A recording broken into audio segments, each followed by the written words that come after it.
Welcome back to ciLiving. Prairie Land Council Scouting serves the community with a quality value-based program. Joining me now to share skills that Scouts learn are Beatrice and AJ. Thank you so much for joining me. Thanks for having us. All right, so can you tell me a little bit about the Scouts? So Scouting America is an organization that's kind of woven in the fabric of America, same as everything else. We've been around for 115 years plus. There's councils all over this great country and Scouts involved doing outdoor skills and leadership development and just great citizenry. And what do you like the most about Scouts? I really like going camping and being outdoors and going on hikes with my troop and others.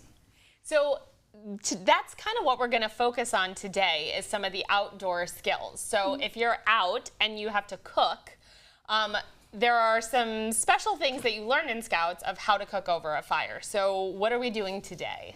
So I brought in what we call foil dinner. There's all kinds of different names. Guy I know from out east calls them silver turtles. That's my preferred fun one. Okay, why silver turtles? Where did that name come from? When you fold it up, it kind of looks like a turtle. Oh, okay. A little bit. All right. But the key to these is putting a little bit of non-cooked spray, spread whatever type of ground meat you're going to use there, and you have to put vegetables in there. So if you have a kid who hates vegetables, make them big enough, cut them big enough that they can pick around them.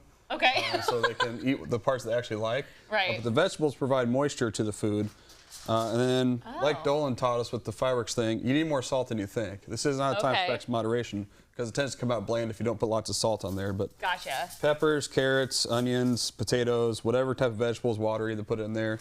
And then you fold it up real nice and neat like, fold it in half. Yeah, I'm excited to see the turtle shape. You crease it over a couple times. All right. To make sure you get a good pocket.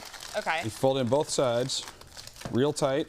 But you want the package itself to be loose so that all the air in there can use convection oven style cooking to cook the meat and the vegetables. Oh, sure. And then you do about, if you're cooking on open fire, fire bad, coal's good. So if you have flames, that's not so good because then it's burning the outside of the packaging versus coals will create consistent heat that doesn't necessarily burn the packaging. Okay. But you put it like that, maybe grab a Sharpie if you're doing a bunch of people's, put your name on it. Uh-huh. And then put it in there, 7 minutes on one side, flip it over, 7 minutes on the other. And do you put it directly in on the coals? Yep. Okay. And then how much fire do you want kind of around it? Or you just want the coals kind of smoldering? How? Good smoldering coals. It really depends on how many people you're having do this. If you have a whole big group, you're going to need a whole lot of coals. Gotcha. If you want to cheat it a little bit and use charcoal, perfectly fine.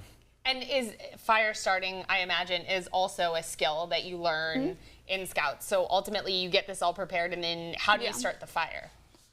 So normally what I do is I get a bunch of little tiny sticks and then I'll build kind of a teepee shape with those and then I'll put some paper and I kind of cheat, put some paper and light and start the little sticks and then I'll start building them up with medium sticks and then larger sticks. And get the fire going that way. And if you don't have a tool to start the fire or say a lighter's not working or something like that, do you know how to start it completely from the sticks, or do you use something to start the fire? Normally, I would use a lighter, but you can also use flint and steel or matches. Okay, so there's many different ways to start a fire, and you have to learn them all.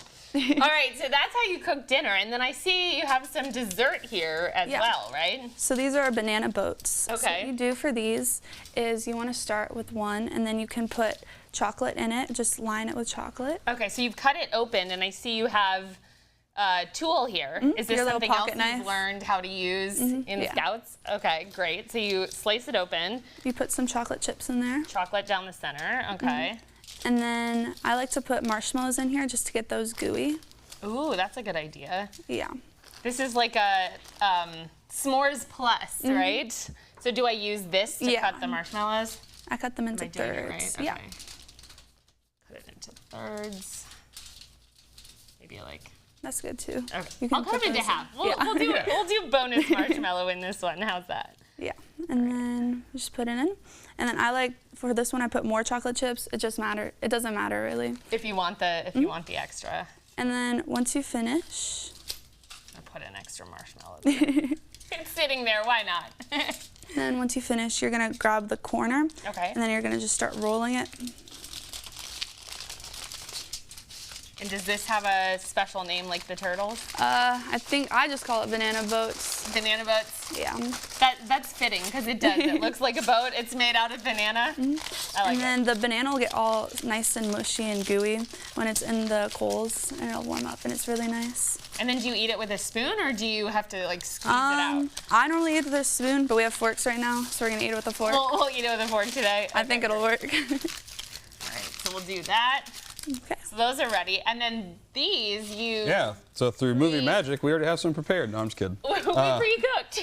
So what you can also do if you're cooking for a large group or kids that aren't necessarily able to make the silver turtles themselves, you can use a roaster pan, just like a foil pan you get at the store, and just put all your stuff in there and cover it with foil, and then just bake it for about the 15 minutes it would take. Oh wow, And look you at can that. see there, this is just on coals on an open fire. Voila, you got potatoes, carrots, onions, peppers, and there's hamburger in the bottom. I'm gonna taste, I'll start with a potato. Oh, it smells really good. And something I did to add a little bit to it was I just took some Johnsonville sausage or whatever type of sausage you like. It just adds a little bit more, adds some fat to it, a little bit more flavor. Right. Yeah, it's really good. And it does, it has a lot of flavor for something that's so simple and easy to do. What I like it is, I'm not a big fan of onions, but it cooks onions perfectly. They're not too crunchy, they're not too soft, they're just perfect. Just perfect. I love onions. Well, thank you both so much for being here and for teaching us how to do that. No problem. ciLiving will continue in just a few minutes, so don't go anywhere.